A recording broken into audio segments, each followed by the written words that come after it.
乐器吹奏响彻云霄，唢呐打鼓声助阵，正在庆祝土地公庙落成。信徒来凑热闹，也被客家八音团的吹奏声吸引过来。每当音乐响起，原本喧闹的交谈声立刻停住，细细聆听。4个加起来超过200岁的乐师，带着8种乐器四处演奏。喜庆场合总有他们的身影，而八音团的灵魂人物就是他，团长钟云辉。美浓客家人16岁开始演出，吹奏53个寒暑，是国宝级乐师。16岁學樂嗰知咩喎？係啦，盤路10容易嚟咧，學才有10容易咧，你都嫌我哋盤年生意嘅咧。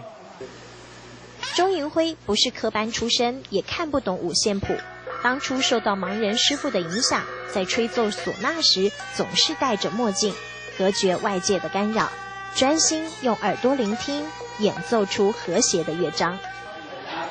现在像他的这技术啊，还会市场啊，因为现在后来写的哦，那个音啊比较高，没有像他吹的那么好听这样子。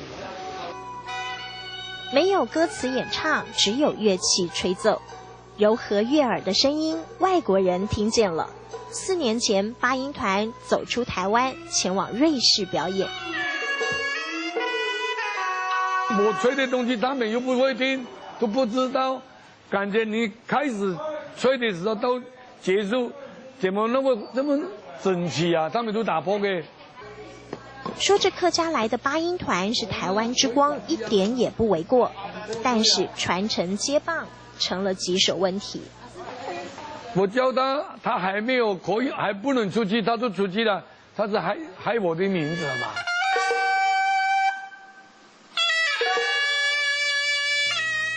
客家八音团陈真有心人为徒弟，团长想让这股客家优质声音继续演奏下去。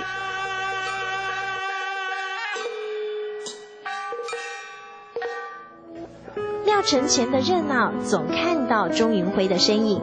53个年头，8种乐器调和，当唢呐揭开序曲，这客家八音演奏出我的感动时刻。